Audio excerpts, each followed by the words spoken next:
Everybody, good morning. Can you believe it? This is the first day of September. I cannot believe that we're here already. And we have one more. This is the last morning they said that we would see the sun before 7 a.m. And from here on out, it's going to be dark.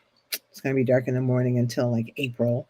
Um, the days are getting shorter. I hate that. I hate the shorter days. I just put a post on my Facebook page about that. Um, I think I love the first day of winter, even though I don't like winter, but I like the first day of winter because that's the day that the days start getting longer. And you know what? It's just like I'm a kid waiting for Santa Claus. I look outside every single day and I just kind of measure, and marvel at, one more minute of daylight. I love it. So anyway, this is the last day, according to the people here in Columbus, Ohio, the weather people. This is the last day that the sun will rise um, after before 7 o'clock, and after now it's going to be dark. So just wanted to say that to you guys because it's something I don't like. So anyway, hope you're doing well. You know what? We are in a period of time, post pandemic and post so many things, that so many people are grieving.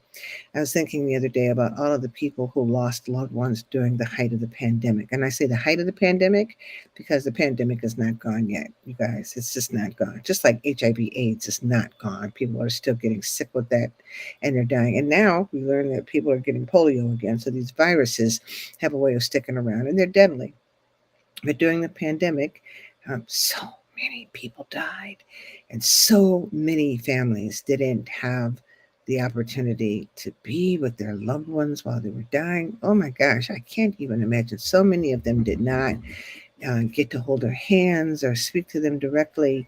And then they just died. And for a long time, there were so many people dying that they were being put into refrigerated trucks because there's not enough room for them in funeral homes. It's an awful thing. It's an awful thing to have gone through.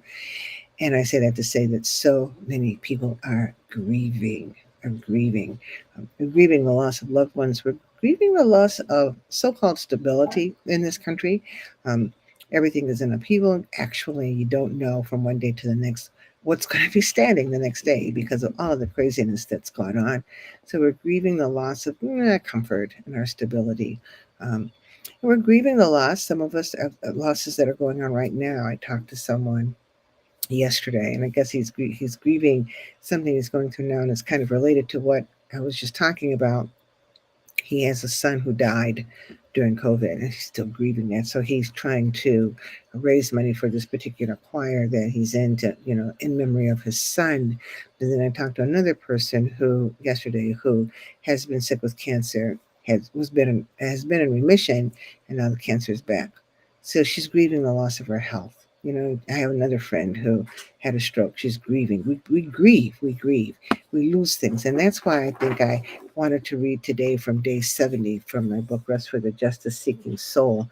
Now, listen. I really want you guys to buy this book and share it with your friends and with your family because I want to see if I can do the next one. I do a Tuesday meditation every single Tuesday, and I send it out to people that are on a distribution list, but I want more of them to be published. And so, if you guys help me out and purchase this one and get your churches to purchase it, it'll be good for me and for what I'm trying to do. I've got a goal, I've got a goal. But today's reading is from day 70, The Deafening Silence of Loss. And the scripture is, Blessed are those who mourn, for they will be comforted.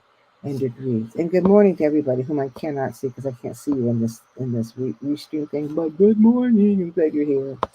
So day 70 says, after we experience the loss of a loved one, we experience a weird silence in a gaping hole. The busy, bustling world continues to hum all around us, but we are lost in the fog of silence and grief. The silence only grows deeper by the day. It begins the moment our loved one takes his or her final breath. Our world stops. The world as we have known it, it stops, and we grapple with the loss. Within moments, emptiness mixes in with the grief. As we leave the physical presence of our deceased loved one, the silence follows. We can almost hear it. Pain rushes in, but it's the silence that makes the pain so much worse than we expected it to be. The silence doesn't just occur when we suffer personal loss. It also comes when a beloved cultural figure passes. I remember being devastated when Whitney Houston died and when Prince died. But when Dr. Martin Luther King was killed, the silence was there. When Prince and Michael Jackson and Whitney Houston died, the silence was there. In its persistence, this silence is a roar that reminds us that things are not the same. The silence hurts and it haunts us. When we get into the car, it's there.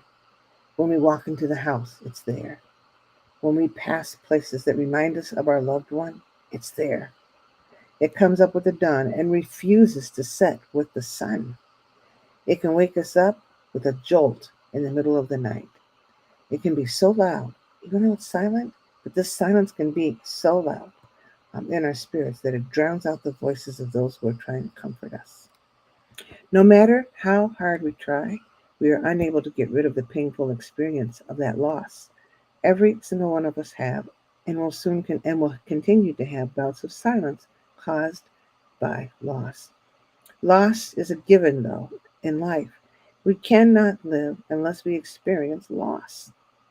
God did not give us a handbook on how to handle it. We do not know how to cope with the silence. We cannot force it into a locked closet or pack it away and send it off. We must learn to live with it. We must know that it is coming and understand that it does not care about how much pain it causes. The silence is not assuaged by words. It is not persuaded by the presence of joy. It follows us. It sits with us and reminds us of that which we would rather forget. Over time, silence begins to lose its potency, but it never completely goes away. Silence is part of the grieving process, and there will always be loss, so there will always be silence. If we can convince ourselves not to fight it, but to recognize it, and recognize it as a part of the circle of life or the cycle of life, if we can do that, recognize it, and ride it, we may just survive in our right minds. When caught in a dangerous riptide of the beach, swimmers are taught to relax and just let it take you to the place where the current isn't so strong. To fight it is to let it take you further out to sea as you become exhausted and then you drown. Maybe we should learn to ride the current caused by grief. Only then will we slowly begin to hear the loving voices around us telling us that life goes on in spite of our loss or losses and the hole that those losses have caused. Amen. So I thought I would read that one today because so many people are experiencing loss. I lost my mother. Seems like years. I mean, it seems like it was years and years and years ago, and I still feel the loss.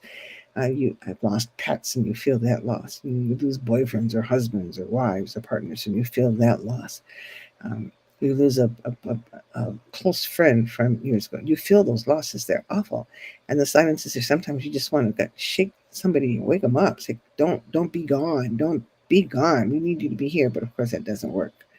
So the lesson is to ride with it, to not try to squash it because it's part of the process of getting through something. You don't get over loss, but you can get through it. And if you ride the silence and you ride that process, it makes it a little bit easier.